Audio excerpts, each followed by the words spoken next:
watching spies. Something I read, a couple of eyes from out of the head. And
entonces, digamos, un programa de arte tiene que ver, digamos, cuál es el lugar del arte en cuanto a trabajo, ¿ya?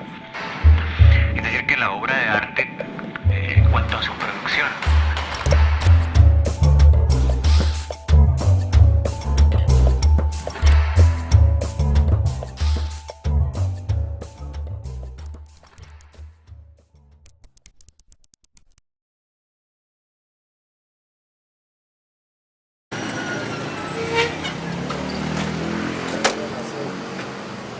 Buenas. ¿Cómo le va?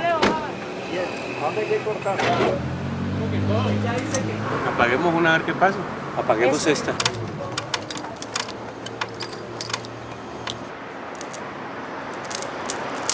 Que mejoró muchísimo,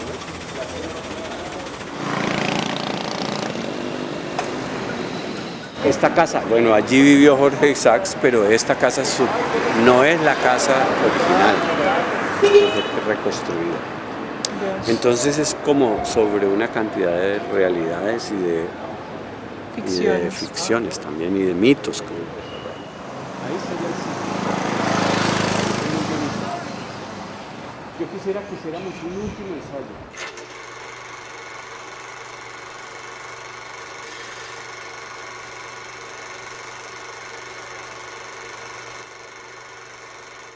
I'm David's technical assistant. I'm responsible for coordinating all his video exhibitions all over the world. I'm from a totally different background, so I first studied languages actually. I was seeing that I was not interested anymore in words in itself. I thought that words were just, not enough in order, So I then became interested in image. And in my last year of my language studies, I started on photography education. My first job experiences were in the sector of the TV. Actually, I've been working for some TV companies and also for a musical festival. Always, kind of jobs into the production departments. I'm working actually for David Klaarbot as his technical assistant since 2003. I was first involved in his gallery, his Belgium Antwerp gallery, where I was doing mainly production work for his gallery shows, and then later on I was becoming his full-time assistant. So during my time at the gallery I was already heavily involved in installing his video works, so I got to know his work very thoroughly. Now actually since 2006, I'm working as a freelancer, coordinating all his installations and presentations around the world, actually. In Germany and in France, America, Northern America, Phoenix, Boston, in Canada, in Montreal, Vancouver, Asia and Australia, to Tokyo, Singapore and Hong Kong. That's another thing, David Klaarbot exhibitions tend to be quite expensive due to the delicacy of the video works. The video works are not just, like plain video works that you can just show with a DVD player, with a cable connected to a beamer or a monitor. It's always like it's a very subtle installation, and it involves quite a lot of high-end equipment. due to the high resolution nature of the most of his new video work. So he's in the section where the nature of the picture is being put into question. And I think that David Klaarbod's work is only about this issue. I mean, wherever you see a David Klaarbod video work, there's always something disturbing in it. It's always questioning the audience experience, always something about, putting the question of what it is, the image. Is it real? Is it something of total fabrication, or is it just real? You never know. You never completely know. I think what you have to bear in mind when you're looking at a piece by David Klaarbod, that he's a painter by education. So the only works known in exhibitions or in presentations nowadays is mainly video work. He has done some photo works. 2003 he was doing a lot of investigation in the dividing line between the still image and the moving image. So, but I started to say that David is actually he's a painter by education. So what's very important in his work is light. That's, I think, is the most important core line in his work. So that's something which is very important whenever you are confronted with a work of David, that the time issue and how it's being disturbing your experience of the video work, it's very important. In the exhibition here, the presentation in the Artist Salon here, we are, amongst others, displaying a work, Kindergarten, which is actually, it's a still image of a found picture of a schoolyard with some children in the schoolyard. And it's a still picture, but when you look closely, you will see that the trees, the leaves of the tree in the picture, that they're slightly moving. So you don't see that the first minute that you are in the room. So it takes some time. Again, here the time issue is very important.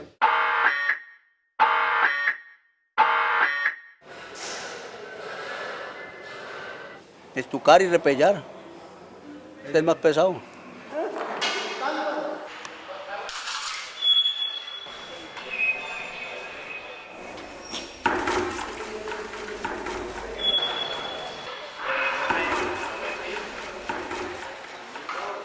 Si se hace a este lado, ve mejor lo que está haciendo.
Este trabajo lo describo como una filtración de arenas del río Cauca en la sala de espera del colegio.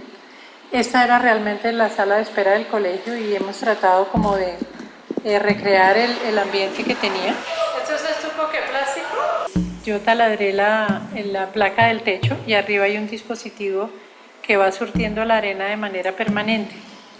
Como una línea de arena que se precipita de modo permanente va entrando y pues va ocupando este espacio y irá poco a poco cubriendo los muebles y la idea es que vaya subiendo su nivel hasta, esperamos más o menos 1 metro o 1,50 metros.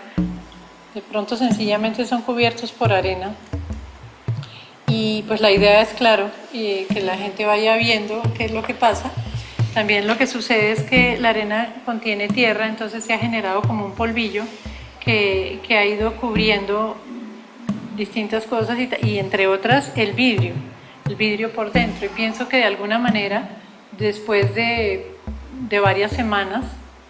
De pronto, después de un mes y medio, quizás esta escena ya no resulte visible. Me da la impresión también que eso es como un proceso de ir borrando algo que estaba debajo, como si uno tuviera el dibujo y que fuera el espacio original, que uno metiera una línea que lo fuera borrando de abajo para arriba todo, progresivamente. Hay gente que dice que el colegio se está desbaratando por ahí, que la arena, que los materiales de construcción se empiezan a liberar y empiezan a fluir por ese huequito. I make drawings with graphite pencil and wax on paper, and my work is very minimal. I make paper.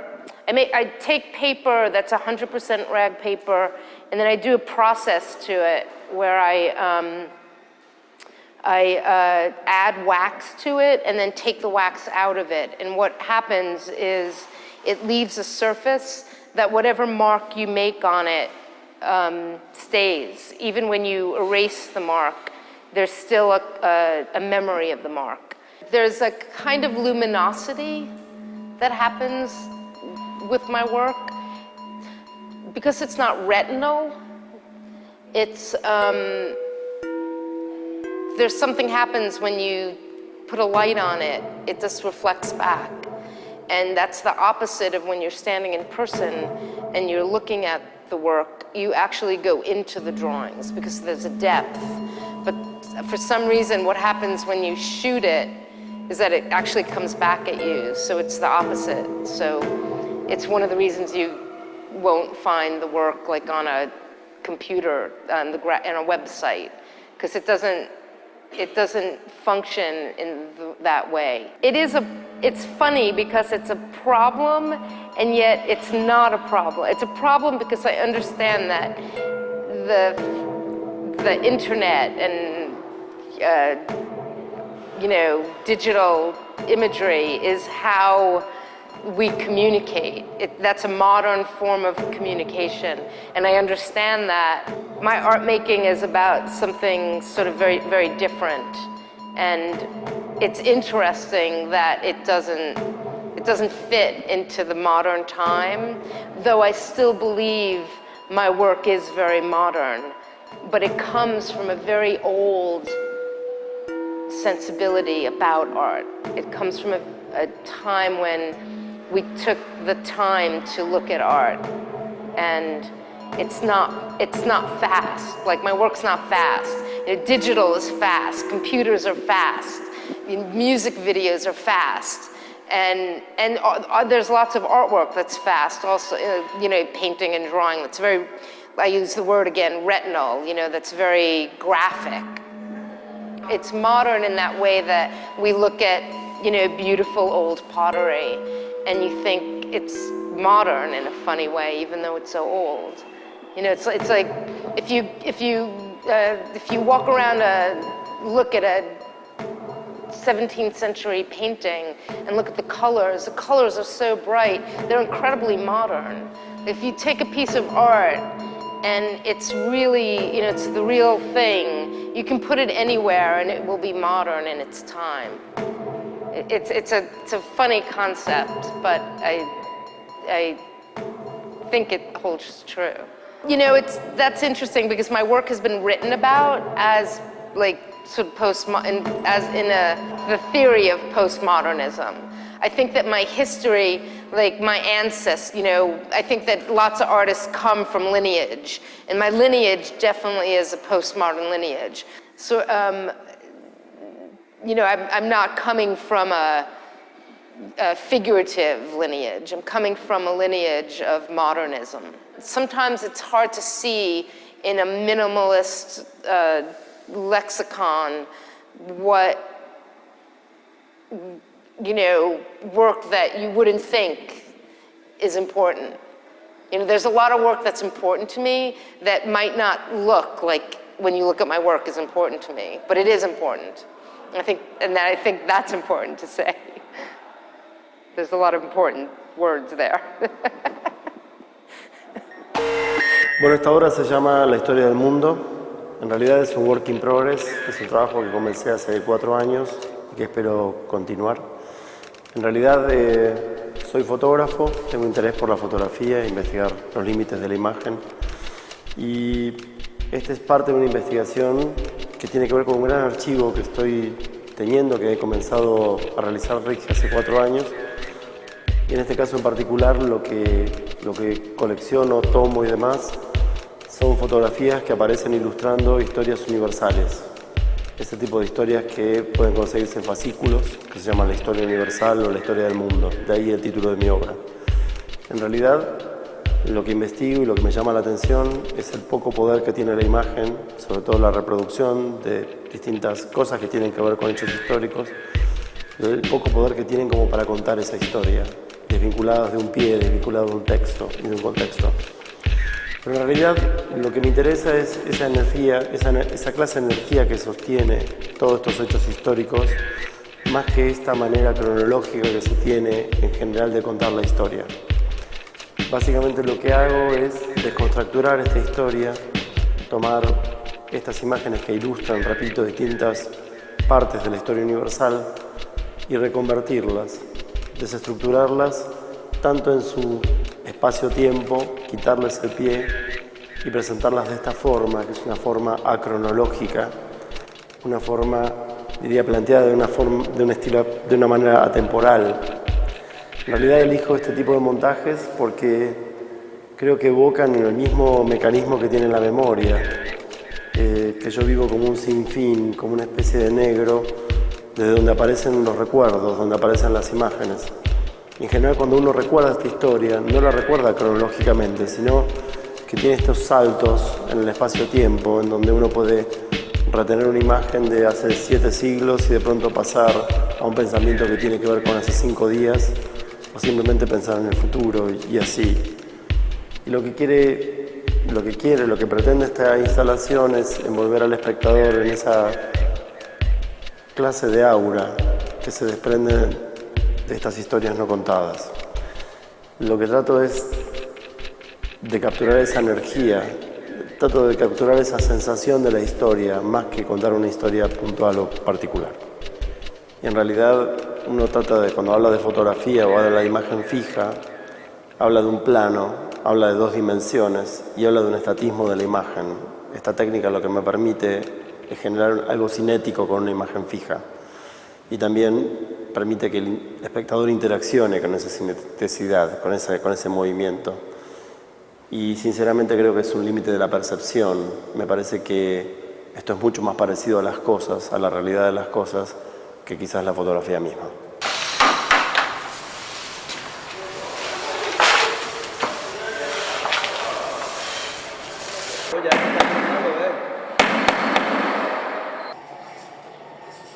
Que le van a echar que gris. Eso dicen que le van a echar gris. Es un trabajo que está relacionado con la escultura, con el paisaje y especialmente con un asunto del territorio. En realidad este es un proyecto que he venido desarrollando desde hace varios años que tiene que ver justamente como con un problema de la apropiación del territorio, de marcación, de tiempo, de lugar. El trabajo está compuesto por una serie de bolsas en tela y cal, están rellenas de cal y están acompañadas de una fotografía que fue hecha en el Perito Moreno, en la zona de la Patagonia, en la Argentina. Hace alusión también como a las fuerzas que existen en la naturaleza y cómo esas fuerzas, por más invisibles que sean, de alguna manera generan una sensación y en ese sentido un nivel de afectación sobre el público. Lo que me ha interesado a lo largo de estos años es digamos, recurrir al documento de la fotografía para plantear un problema escultórico, cómo en ese sentido la fotografía empieza a abrirse y a cuestionarse ya no solamente como documento, sino es un elemento que ayuda a reunir una problemática de espacio, de tiempo, de movilidad, como de alguna manera elementos que yo introduzco en el paisaje pueden ser transformados y pueden ser manipulados por la gravedad o por el viento o por la luz y cómo la fotografía puede ayudarme a congelar, digamos, o a documentar ese evento que se está creando en ese lugar. Pues es un reto tanto para la obra como para mí en el sentido de generar una nueva versión de la pieza, es decir, que no es una pieza que funciona idénticamente en diferentes lugares, sino que cada vez que se está moviendo, se está adecuando y se está modificando ella misma. Es una crítica historiadora de arte argentina, quien llegó a Colombia desde Europa en el año 54. Un intenso trabajo en prensa y en medios de comunicación y a través de universidades a difundir conceptos relacionados con arte moderno. Supe en un momento que los programas de los años 50 no existen, entonces, porque seguramente no grababan en aquel entonces, sino transmitían en vivo. Entonces el gran reto era trabajar sobre algo que no existiera, y para eso hubo una investigación muy profunda en prensa de la época, entre el año 54 al 60. Se revisaron periódicos, revistas especializadas en arte, revistas culturales, un poco desde la imaginación, como imaginándome cómo habían sido esos programas y cómo eran, partiendo de las fotografías o de cualquier referencia que había en prensa. Porque es un hombre joven que hace su primera exposición, y el deber más valeroso de los críticos es comprometerse con los artistas que todavía nadie conoce. No solo es una manera de estimularlos, sino de comprometerlos a su vez. Es muy difícil que alguien a quien se le vaticina un porvenir brillante deje caer la profecía, en cambio de multiplicar sus esfuerzos para que se cumpla. En diciembre del año pasado comencé a hacer una serie de recorridos por todo lo que llaman el tren ferrocarril del Pacífico o tren de Occidente. Entonces comencé en La Tebaida, bajé acá a Cali, de Cali a Buenaventura, volví a subir a Cali, de Cali fui a Popayán. Ese recorrido lo hice casi como en periodo de un mes. Iba parando en las estaciones, iba hablando con la gente que me contaba un poco como esa memoria olvidada del ferrocarril, y se fue, digamos que en ese proceso se fue haciendo un video, fueron apareciendo dibujos de objetos que encontraba en el camino, algo así como una bitácora, pero de objetos pues como que yo replicaba, y una serie de maquetas que son hechas en madera, maquetas a escala de algunas estaciones por las que pasaba. Todo este proyecto se llama Viajes sin Movimiento, que es un poco pues, la idea de... Hay como alguna referencia a la idea del traveling que se usa en los sets de cine, que montan la cámara y sobre un pequeño riel y van andando, y tratar de hacer como un desplazamiento ficticio porque pues, realmente el tren no funciona hace más de 35 años. Digamos que todo en conjunto se convierte en un montaje documental donde hay maquetas, hay documentos, hay fotos, hay objetos, todos como relacionados a ese proyecto que es dedicado al ferrocarril en Colombia. Como más dejarse llevar por el encuentro y como por lo anecdótico, como un diario, como una bitácora de como desplazamientos y viajes. I think that I'm involved in art, and I am an artist now. I mean, I've always been an artist all my adult life because I was a big fan of art, or it's not only art. There was this place, this realm in a way that I found when I first saw art. I mean, I don't know if it was a formal thing, maybe when I first saw a painting in a museum as a child, where I felt that there was something about art that was very cool. In a way, maybe it was a little bit of a religious thing. It felt like a little bit spiritual even. You know, for a long time when I was young, I couldn't imagine that I could myself say I was an artist, because art seemed like this very very important, big, difficult thing. And it is quite difficult when you try to make art and you think of art as your objective in life. I think art is like a job. Do you know what I mean? So if I had to do a job, which everyone needs to have, I wanted it to be art. Well, yes, because I'm here in a female body. And in fact, when I was making paintings in my studio when I worked in New York, I really believed that I could be like, say, my name's Sarah, and I could be like, there's a very famous American artist who's very macho. He makes good, and his name is Richard Serra.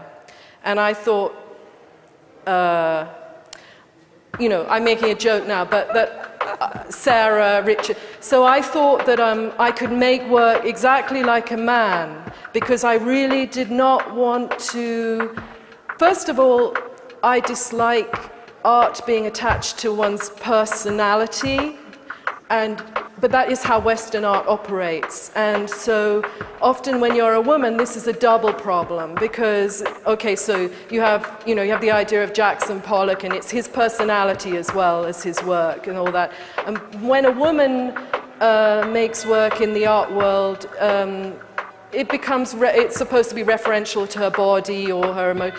And so this really annoyed me at first, and I wanted to make art that was like a man, but in a way, I wanted to make art that had no gender. It wasn't that I was a woman, it wasn't that I was a man, it was this thing about art. And actually, it's only recently that I've understood there was something else I wanted, and that's the idea almost of the unknown craftsman. I really like very simple things, and it's possibly this idea that it isn't about the person making the work, it's about the object that exists afterwards. But that's avoiding society, and we all live in the world. So my work in the film I made, it is a woman's body running through these spaces, which happen to be in the world of art. And so it will be relevant to talk about those issues. I also think it's funny, I think it's funny how, we are either here as a man or a woman, and there is this thing called art, and everything we have as human beings, we kind of tend to relate in a gender way, which makes sense, but to me it also doesn't make sense. If the work is talking about gender, the way I'm wearing the wig, and I almost look like a 70s feminist, which, because of my age, is when I was a child and a very young adult, I kind of have a memory of that, and that is when feminism in England, in any way, was very important. So there's going to be continuous projection of 3 Super 8 films, all running together. They all show different places that are in this world of art. For instance, there's one film where the woman in the wig, who is me, but is running through the Tate Modern, which opened in 2000. So that film was made in 2000. She's running through that space, and that's very simple. Then in the middle, there's a film in which it's walking through different art spaces again. There's a museum in New York. There's a famous, the Yale University, the lecture theatre, the place where all the artists talk. There's the film on the left takes place at the Venice Biennale, the Pompidou Center in Paris, the streets of Chelsea, which under construction, the gallery is being built in the early part of 2000, and somewhere else that has art in it. And the way that it looks it's really for the passerby. You just can walk past it, and the way that it looks is as if perhaps you're flicking through the pages of art books and seeing pictures of places where art is. I think that's what the film looks like, the films look like. And then there's a very small room hidden away where I'm going to put they're things that I call sutras, New York Times sutras. They're made from the pages of the art section of the New York Times. From the period, the papers come from the period I lived in New York. It's about a 10-year period. And so when you read them, they're different parts of reviews and discussions about art that happened in New York during this period. You get this information, and now it's like, but it looks very ancient, doesn't it? Ancient. These are made with newspaper, and the other, also they're made with ash from my fire in, now I live away from New York, and the wood that I burn in the fire I make into a sort of pigment. So these paintings, and they're all made in 2008, and they are made from simply newspaper and ash. They're not made from anything, really, except that they describe an entire world of art, similar to the films, that ties in with the film in that we're talking about different places art takes place.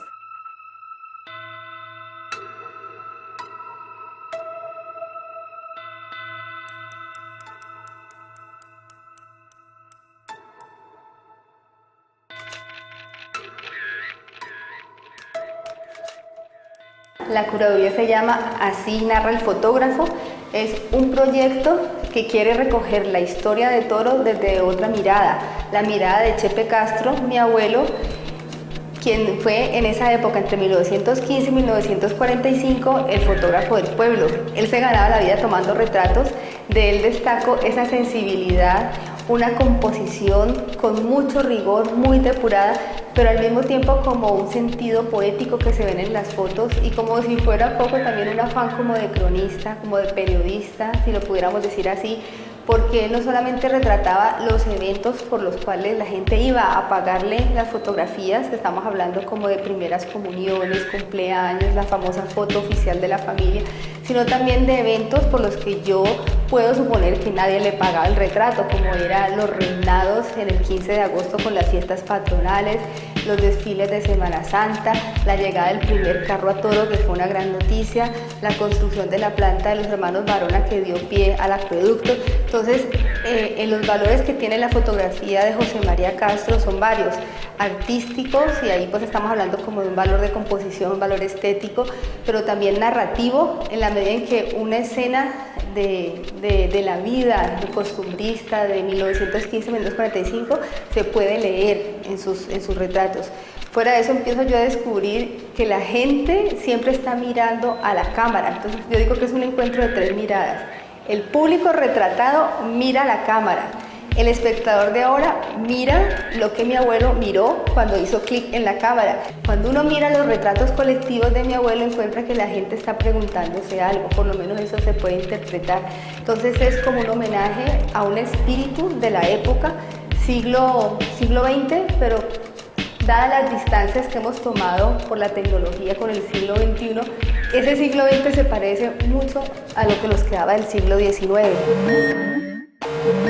Pues un proyecto se llama Preposiciones, consiste por ahora en 8 cuadros, digamos, de tamaño pliego, enmarcados, y es básicamente un collage, una colección de crucigramas en blanco y negro, y cada uno pues conforma como una especie de dibujo reticular que alude un poquito a pues al arte abstracto, digamos, moderno un poco, y a esa noción, digamos, de retícula o de cuadrícula moderna que podemos ver en muchos artistas, pues como desde Mondrian hasta Sol Lewitt o algunos minimalistas o alguna, pues digamos que es ya, digamos, un lugar común la idea de retícula, pero entonces aquí se está jugando con esas retículas que ya vienen impresas, digamos, en el periódico.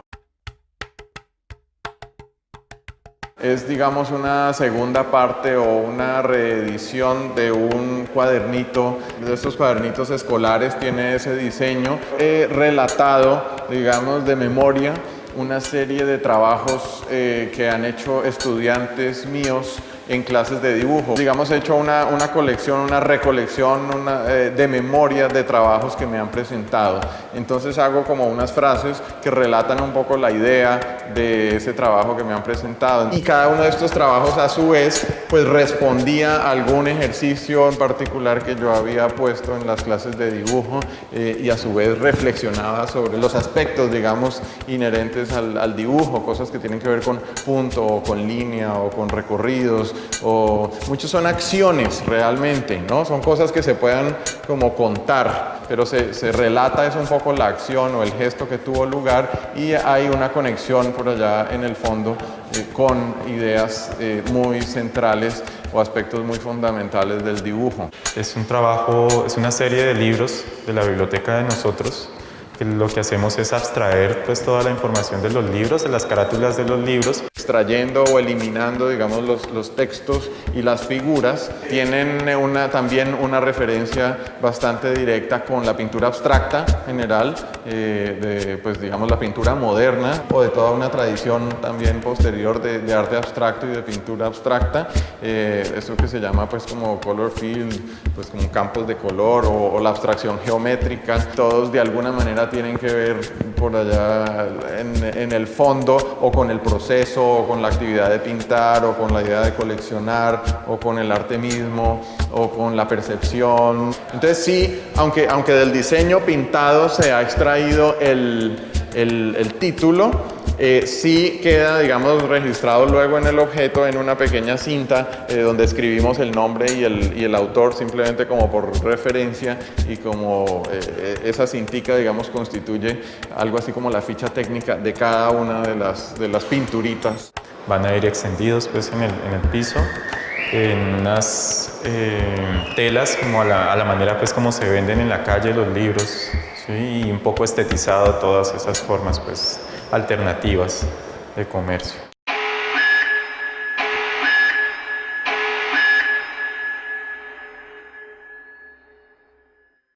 Hay que examinarlo porque el problema que tiene es de un ala, por eso no vuela. Entonces se le va a examinar el ala si es que hay fractura.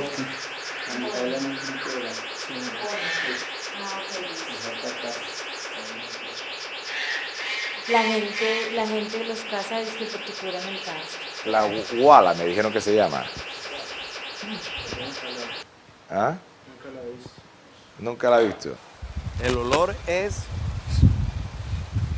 genial. Yo quiero hacer, porque estos animales tienen el mejor sentido olfativo de todas las aves, ¿sabes? Entonces yo quiero organizar una cena muy grande, ¿sabes? Donde el olor sea la coreografía que los invites a ellos a performar toda su danza antes de bajar a la cena. Básicamente los quiero invitar a comer, por tener ese lugar. Y lo voy a hacer una cena bastante religiosa, a 12 sillas, ¿verdad? Y quiero conseguir esto igual. Y quiero darle la validez y el criterio de estos animales que tenemos con nosotros, que además nosotros, los egipcios le llamaban purificadores, purifier, porque limpiaban y tal, y nosotros lo único que levantamos es a piedra. Precioso, precioso. Estos son gallinazos, primos del wala que está en desaparición. Esa es la especie de cabeza roja. De cabeza roja, sí. Aquí la conocemos como la wala. Es una carroñera que tiene desarrollada muy bien el sentido olfativo. El sentido olfativo. Usan las corrientes térmicas. Térmicas y calientes. Para poderse movilizar. Es una especie que tiene una amplia distribución, ¿no? Desde Norteamérica hasta el cono sur. Sí. Los catártidos no emiten sonidos, no tienen siringe. Siringe, exacto. Lo que hablábamos, sí. Que produzcan sonidos. Exacto. Y yo le leí, decía que no tenían caja de voz, que eran vocales. Ese factor me interesa. Yo tengo obras que son tanto olfativas como auditivas.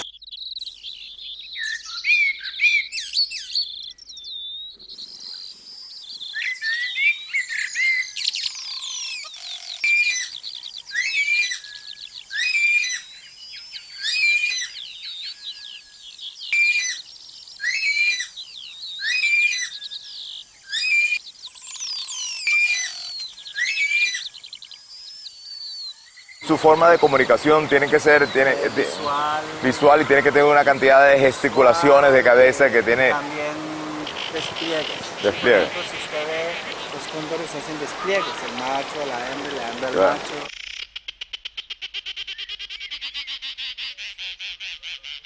Estos trituran hueso. Exactamente, cuando ellos llegan a comer, los gallinazos le dan espacio porque ellos trituran el hueso, desprenden la piel y comen primero. Comen primero ellos que los... Que los negros.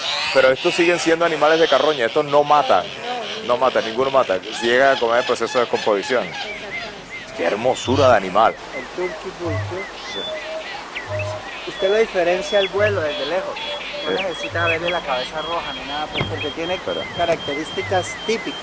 Una característica típica que lo diferencia es que tiene, a diferencia del gallinazo común solamente tiene blanco En las esquinitas. en las puntas de las remeras, ¿sí? de las alas. En cambio ese tiene una franja blanca en la margen, digamos, distal. Y lo otro que tiene es que la cola es más larga, sobresale un poco más que el común. Para reconocerlo es el tipo de vuelo. Si usted ve un gallinazo común, él vuela muy circular, muy regular, a veces hace una rema durísimo y vuelve y queda planeando. En cambio, el turkey vulture, la especie que tú estás interesado, tiene un vuelo más errático. Él puede maniobrar más. Entonces él no vuela así todo el tiempo, sino que puede cambiar fácilmente de dirección, sentido, sí. dirección. Entonces tú lo ves volando muy cerca al dosel del bosque, muy cerca. Él es no tanto de ciudad, sino más de zonas de boscosas o así. Me interesa cuestionar la visión a través del olfato. Cuestionar de una manera olfativa discursos que existen de manera literaria y que los tenemos asumido como discursos naturales en la educación, en la historia, en la religión. Hay una aceptación a lo que tú lees, hay una aceptación a lo visual, ¿no? Al sentido visual. Tú lees, tú crees. Entonces es otra forma de abordar un discurso que de una manera visual creemos conocer. El hombre siempre ha tenido esa afán por controlar y organizar los animales y mostrar su poderío sobre los animales y cómo controlarlo. Por eso que han creado zoológicos y todo este tipo de cosas. Quieren volver a la época del paraíso y todo lo demás. Hay muchas ideas religiosas detrás del contexto. Hay muchos textos filosóficos sobre esa cuestión. Básicamente cuestionar lo mismo con dos diferentes librerías. Una es tu librería olfativa, te diría una cosa y sería mucho más honesta. Y otra cosa sería si tú lees el Arca de Noé basado en discursos científicos o discursos religiosos. ¿Esto de dónde viene? ¿Esto es de Australia? No, esos son de aquí, de los farallones de Cali. ¿Esta es roja? Sí. ¡Qué Se llaman hermosura! gallitos de roca. Gallito de roca. Pero está protectora de su espacio, ¿no? Cuando uno ve uno que se mueve así como Sí, un muy poco. irregular, Este es el hombre. es la guala. ¿Qué pasa en el brazo? ¿Qué son esos morados? ¡Desapaga de una vez! No, es mejor que nos dejemos de ver. Mejor de una vez. ¿Por qué? Acabar con todo. ¿Por qué? Decímelo. ¿Por qué te pegó? Que se me... ¿Por qué te pegó? Decímelo. Encontró la foto. ¿Pero cuál foto? La foto que nos tomamos en Pance.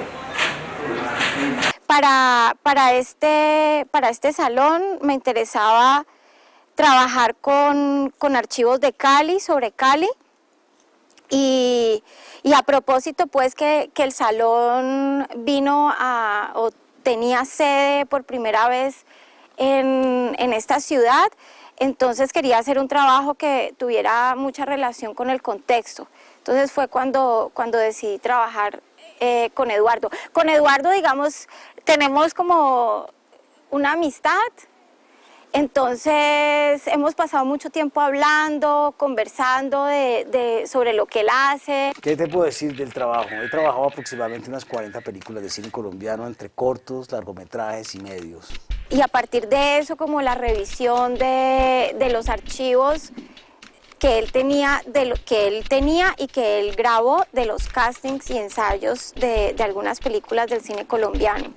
La que más me llamó la atención por ser una historia de barrio, por tener temas muy locales, Yo tengo unos materiales de casting y de ensayos de las películas de Carlos Mayolo, con el director que más trabajé yo en mi vida.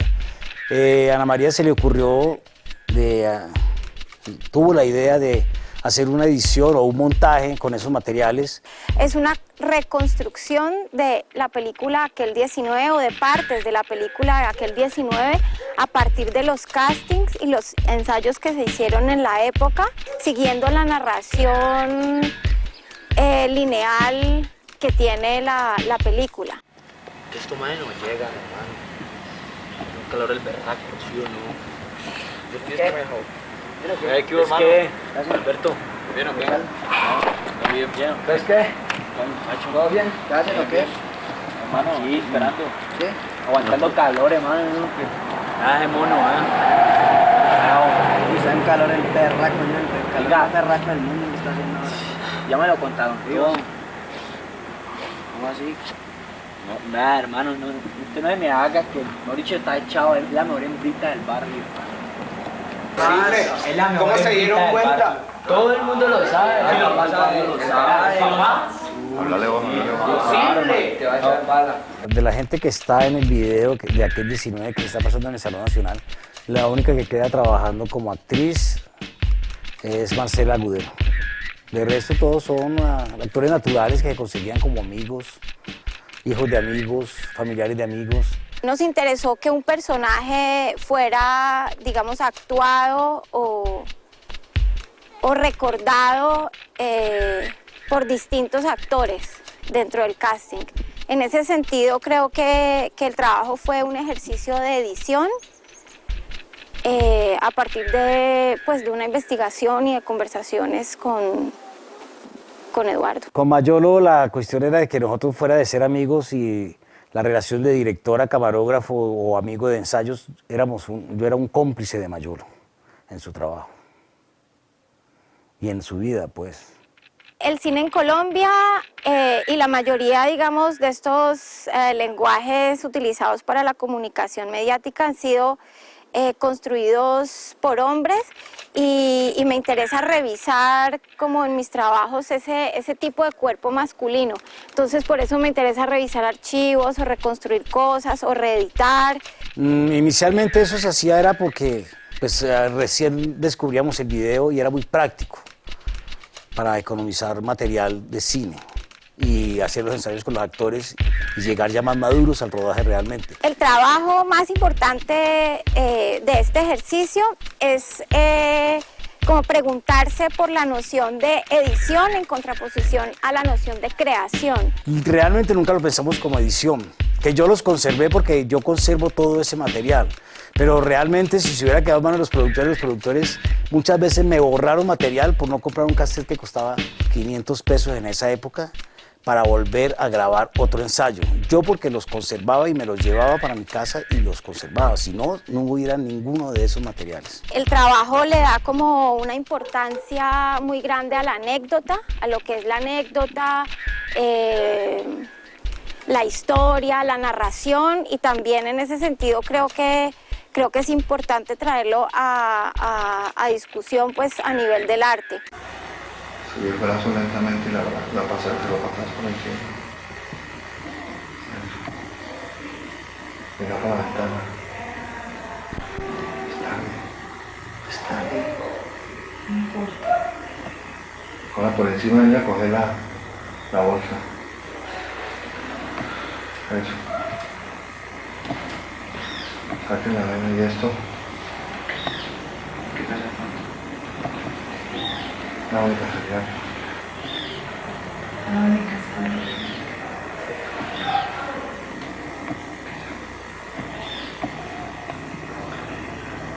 ¿Me la presta? ¿Verdad?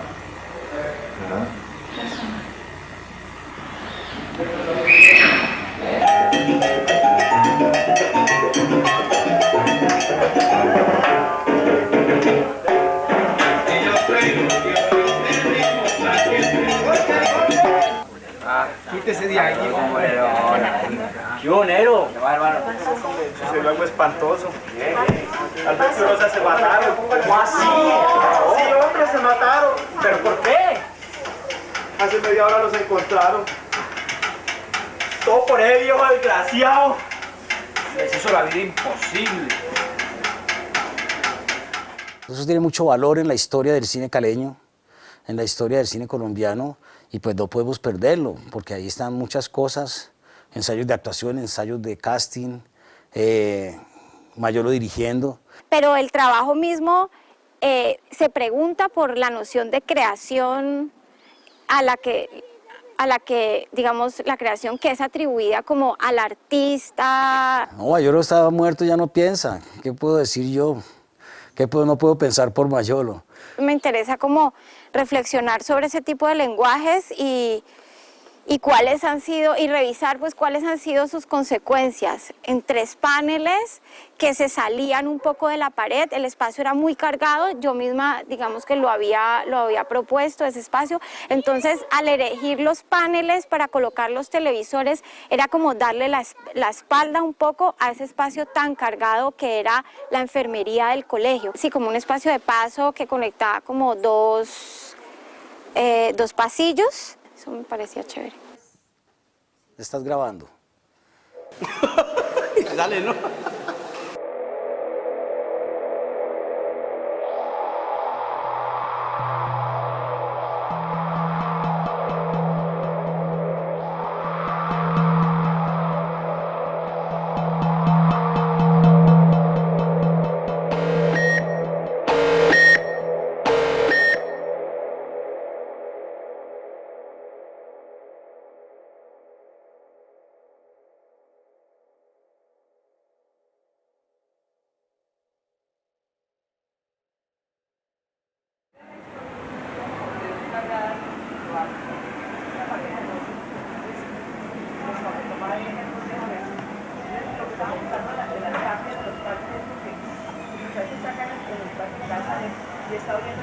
Vamos a dar una vuelta. ¿Por qué? Vamos a dar la vuelta. No, quedémonos aquí. ¿A ti te está pasando? Nada. ¿Nada de qué? Cuéntame todo, por favor. No. ¿Qué pasa en el brazo? ¿Qué son esos morados? ¡Desata de una vez! No, es mejor que nos dejemos de ver. Mejor de una vez. ¿Por qué? Acabar con todo. ¿Por qué? Decímelo. ¿Por qué te pegó? Que se me... ¿Por qué te pegó? Me Decímelo. mostró la foto. ¿Pero cuál foto? La foto que nos tomamos en Pance. Uy, puta. Pero ¿y por qué lo hizo? No debió haberte pegado. ¿Y por qué vio la foto? Porque yo la dejé tirada. ¿Y qué pasa? ¿Que ya hizo una foto de los dos? No nos podemos seguir viendo, por favor. Más que no nos podemos Por seguir favor. viendo. Sí, que mi papá me siga pegando. Tenemos que todos los días. seguirnos viendo. Yo te quiero. Yo también te quiero, pero no podemos. Tú sabes que yo no puedo. No puedo porque tengo ese miedo de que tal vez me llegues a dejar o llegue a ocurrir algo entre nosotros por culpa de mi padre. Y pues eso podría ocasionar una separación entre nosotros. No quiero.